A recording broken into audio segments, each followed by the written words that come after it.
If you've ever watched a guy go on keto and drop 18 pounds by Tuesday while you do keto and only lose your patience, welcome. Today we're talking about keto for women. And yes, I'm going to say the quiet part out loud. Women, for so many reasons, respond to lifestyle changes differently than men. And if you've been told, just do what works for everyone, I'm here to translate that into medical language. That's adorable and also not how physiology works. Before we get practical, I want to dedicate this video to the women who keep the world functioning, to the moms, wives, daughters, sisters, aunties, and grandmas, especially the women who are doing the most.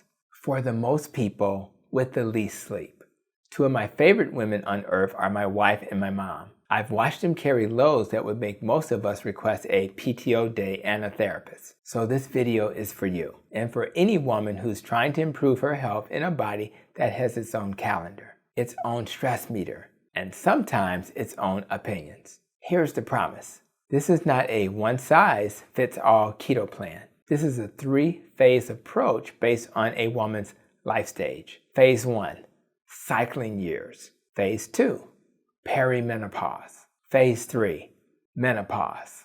And for each phase, we'll cover the 4 levers that determine success or frustration: fasting strategy, training approach, protein targets, stress adaptation. Because the root cause lens says this: if your body feels unsafe, underfed, overtrained, underslept, overstressed, it will protect you by holding onto weight. So if keto stopped working, it may not be keto. It may be the signals your body is getting. Here's the big idea. Keto is a tool, not a trophy. Keto can be amazing for insulin resistance, cravings, inflammation, energy, and appetite regulation. But keto can also backfire if it becomes low carb plus low protein plus high stress plus no sleep plus intense workouts plus long fasting. That combo tells your brain, we are being chased by a bear, and your body responds by slowing down, conserving, and clinging like it's holding onto the last parking spot at Costco. So the goal isn't to suffer more. The goal is to signal safety while improving metabolic flexibility. Let's get into the phases. Phase 1, cycling years, roughly teens through early mid-40s. If you're still having regular cycles, you're not on a 24-hour metabolic clock. You're on a monthly rhythm. Estrogen and progesterone shift throughout the month and influence insulin sensitivity, fluid retention, appetite, training recovery, sleep and stress tolerance. So let's start with number 1, fasting strategy during phase 1. Most women do best starting with 12 to 14 hours overnight consistently. That might look like dinner at 6 to 7 p.m., first meal at 7 to 9 a.m. Can you do 16-8 fast sometimes? Sure, if you feel great. But if you notice cycle irregularity, worsened sleep, more anxiety, binge urges later, fatigue or hair shedding, that's not you being weak. That's your body saying energy availability is getting tight.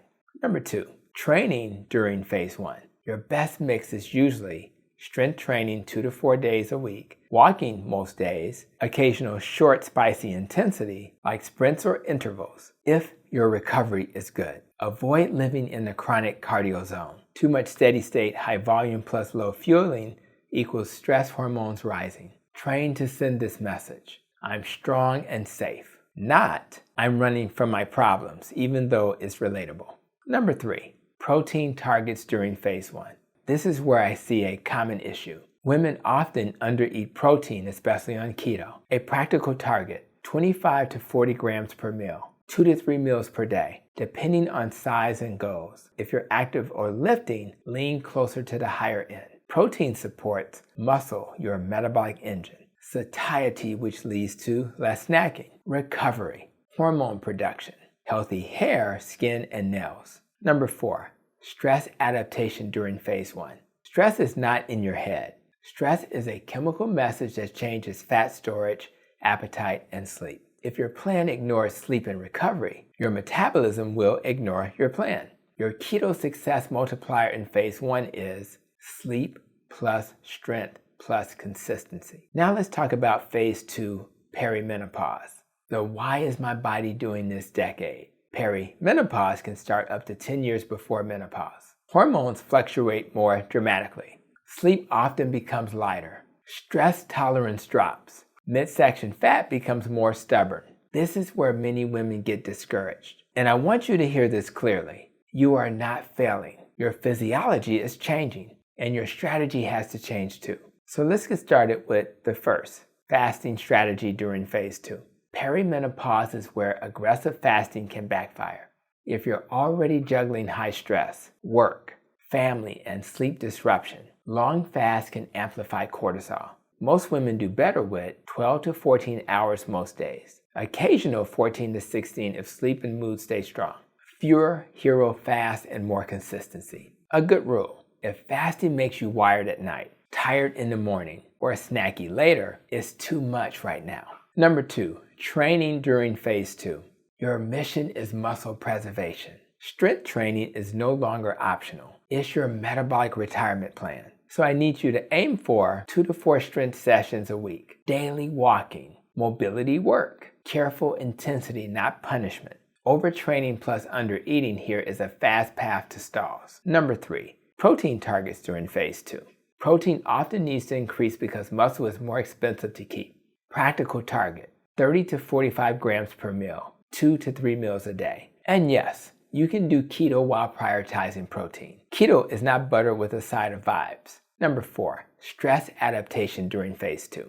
Perimenopause is where the nervous system becomes the CEO. The most underrated fat loss tool for women here is a calmer life plus better sleep plus better recovery. Your body can't heal in fight or flight. So in this phase, I want you to treat these like prescriptions. Consistent bedtime, morning light exposure, walking after meals, breathing, prayer, quiet time, saying no without writing a 5-paragraph apology. Now let me pause for a second. If this is helping you and you want more content that respects women's physiology, hit like and subscribe, because we're going to keep making metabolic health simple, practical, and rooted in what actually works in real life. Now let's enter the last phase, phase 3, menopause, the new rules, new wins era. Menopause isn't the end, it's a transition.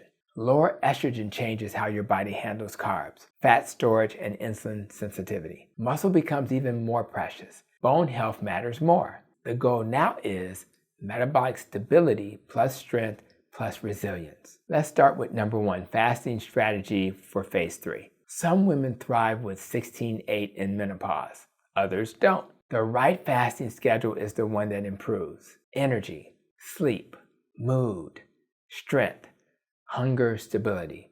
A safe, common approach.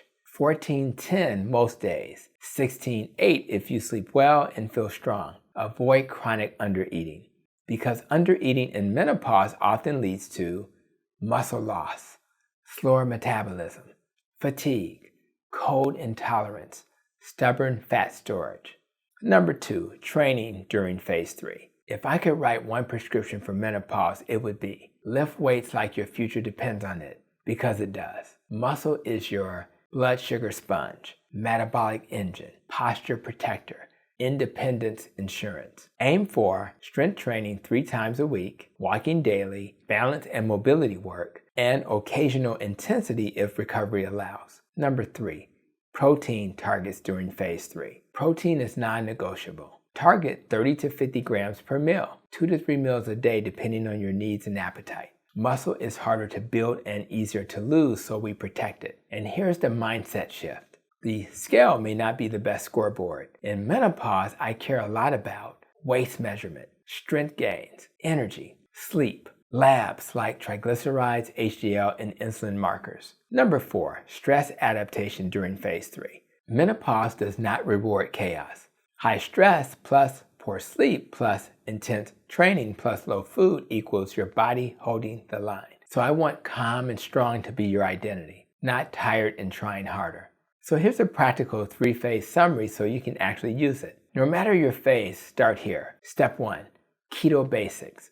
Prioritize whole foods. Keep carbs low enough to reduce cravings and stabilize glucose. Don't fear healthy fats, but don't force fat if you're trying to lose body fat. Prioritize protein. Step 2, choose the right fasting. Phase 1, mostly 12 to 14, occasionally 14 to 16. Phase 2, mostly 12 to 14, be cautious with longer fasts. Phase 3, 14 to 16 if sleep and strength are solid. Step 3, train for muscle. Strength plus walking as your foundation. Intensity is optional.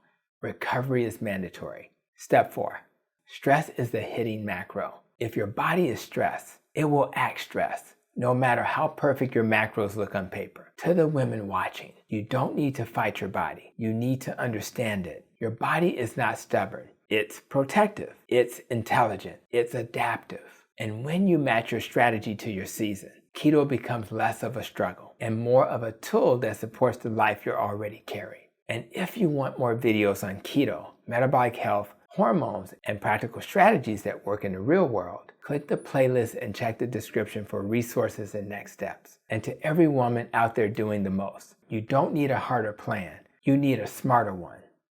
I'll see you in the next video.